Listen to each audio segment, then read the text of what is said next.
Hi, my name is Adri, and welcome to Unfinished Business. Today, I want to discuss the audit recently done by the OIJ on West Virginia's CPS system. On September 26, 2025, on September 26, 2025, the OIJ issued an investigation or audit into West Virginia's CPS system. The audit became available to the public on November 14th, 2025. A year ago, a child was found in skeletal form in her foster home here in West Virginia. The media will tell you this is why the audit happened, but West Virginia was a stepping stone in the OIG's path. The state plain, they state plainly on their website that this is one audit out of many they're performing to ensure CPS is upholding and complying with the Child Abuse Prevention and Treatment Act's requirements for intake. Please, please do not feed into the narrative that this is a response to that family's tragedy. It is not. CPS has yet to do any formal response or apologize to that family. And if you're not familiar with that case, I will link it below because it really is horrible. But I do want to remind you that this happens every single day under CPS's care, and children are constantly neglected by them but took from their parents for neglect. Before I give you these statistics, I want to remind you that former foster youth have spoken out for decades about the horrors of not just West Virginia system, but the entirety of the U.S. CPS system. There are children who need new homes, but even our representatives cannot deny that more children are taken from good homes rather than traumatic situations, which I will back up later. First, let us break down what the OIJ found. They looked at 100 randomly selected case files across the state. 74 out of 100 of these cases did not have a formal letter sent to the perpetrator or caregiver before the child was took from the home. So that means CPS was either showing up and just taking children from the home, or they were showing up and saying, "Hey, we're here, let us in." And the parents like, "I didn't know you guys were coming." And they're saying, "Well, no, we sent a formal letter," and that letter is never being actually mailed to the parent. So I do not know if this is handled by CPS workers. The OIG makes it sound like it is handled by CPS workers. So I'm going to default this as once again another failure by our workers. 61 out of 100 initial assessments remain uncompleted within 30 days of referral. People are calling into the DHHR to report neglect or abuse, and they are not even bothering to check in until months later. Going deeper into this paperwork, you'll find that most did not bother to investigate abuse until 45 or more days after the call was made. Not only is this atrocious behavior from the staff responsible for these response times, but it also shows how the state sees foster youth as disposable. This is only 100 cases from 1 year.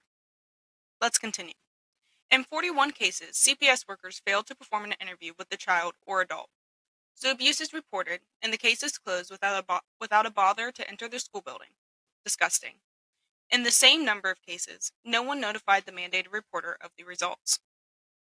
So in the same amount of cases that are going completely unreported, they're not even bothering to talk to the child. So it's possible a teacher is making a phone call and saying, "Hey, I believe this child is being abused at home," and they're not even bothering to come to the school and make the effort to speak to the child and see whether that is true or not from the child's perspective. They're not bothering to call the parent and say, "Hey, we got these claims, we want to investigate and just make sure everything's okay at home." None of that was happened. They get the call, case closed. And it cannot be coincidental that the same number of cases where this happened is the same number of cases where mandated reporters were not called, which means that most likely most of the cases where mandated reporters weren't called, it's because the case was never even investigated. Disgusting. I can also confirm that not receiving any information is a common occurrence for mandated reporters. As a former mandated reporter, I never received a call back on any of the cases I called for. It's a smaller number, but still very important. 9 out of 100 cases failed to complete safety plans. One less than that, yes, I'm making you do math, failed to complete risk assessments. So safety plans and risk assessments kind of fall in line. It's to ensure the child's safety and also make sure they're not at risk at home. The risk assessment basically defines on if the child is being abused or neglected in the space that they are in. Does not just qualify for in the home, by the way. This qualifies for daycares and childcare locations. Like every location should comply with the risk assessment that a child is going to be located in. With the amount of failure blatantly laid out in those statistics, one could only assume we would be seeing reimbursements to families, outraged politicians, and real work put into fixing the staffing crisis that is not outsourcing children to CPS companies, where you can make more money to have less experience than the average worker. And not that they have much to begin with. They have 2 years of experience and you can become a CPS worker. That means they don't have to learn behavioral management, they don't have to learn anything in psychology, they don't have to learn sociology. All of that would be an elective that they took with on their own merit. And from the CPS workers I've met, that's not the case most of the time. Now, it may seem I've done nothing but dog walk these workers, but let us be clear, it is not all workers. We know that. I'm also painfully aware of the numbers of children one worker is managing. One of my workers had 17 kids across 2 counties, hours apart from each other. She could not possibly show up for all of us. The problem starts there and ends in desensitized workers and broken children becoming broken adults. 30% of the homeless population is made up of former foster youth, and our representatives are busy sending $1 million back to the government every year, funds meant to help former foster youth.